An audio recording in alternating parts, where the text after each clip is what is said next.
嗨，大家好，我是 Coach Allen，好久不见。那我们今天来谈一谈关于这个膝关节异响的一个问题啊。那么膝关节的异响主要分为两种情况，第一呢是弹响，第二呢是连发声，也就是我们今天主要谈的这个情况。这个连发声呢听起来非常的学术，但实际上它通俗来说的话，就是说我们膝关节在屈伸的时候会产生类似于咀嚼时会有的这个嘎吱嘎吱，或者说嘎嘣脆这种的一个声音。那么可能我们比较敏感的同学啊，在听到这个嘎吱嘎吱啊，或者脑海里想象的这个声音的时候，已经有鸡皮疙瘩，对不对？对，就是这样的感觉。那我们先从解剖学的结构来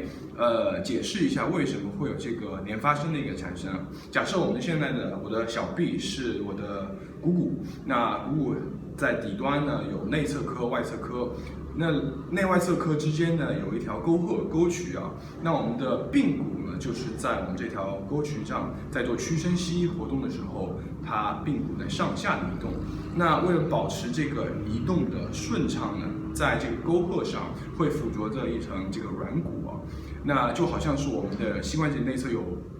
我们半月板一样，会保持这个骨与骨之间不会有太多的摩擦，从而产生炎症。那正常来说的话，这个髌骨是沿着这条沟壑正常平滑的上下移动。那么由于某些原因呢，它的运行轨迹有时候会过分偏靠里，有时候会过分靠外，那么就会对内一侧的这个软骨产生过度的摩擦。就好像是我们在训练会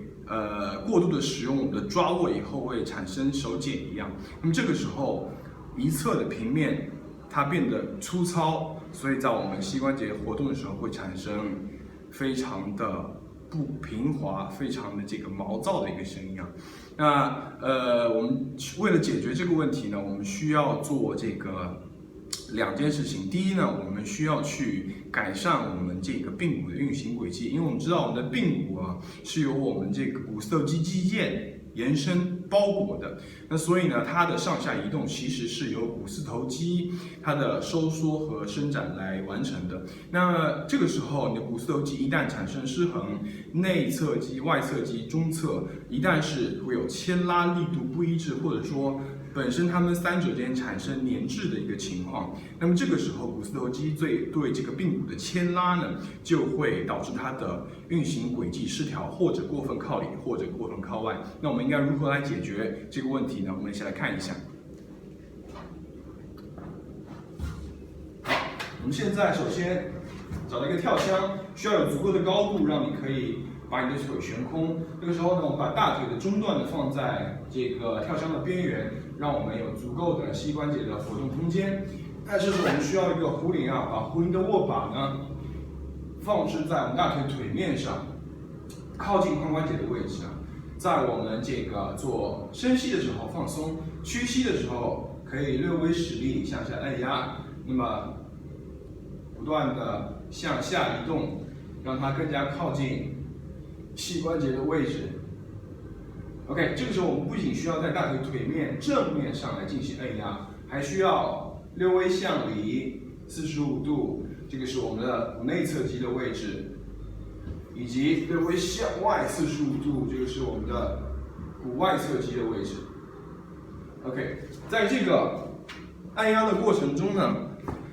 大家会找到某一个区域或者某几个区域啊，比其他的区域会更紧一些，压痛感会更强一些。那么就是这些区域它本身的延展度会有问题，或者说呢，它与其他的组织产生一个粘滞啊。我们要是能够解决这些问题的话，那么相对来说，我们的这个髌骨的轨迹也会恢复正常，对吧？那么这是第一。第二呢，我们说这个膝关节的恢复，或者说这个异响的消除、疼痛的消除，为什么会很困难？需要大家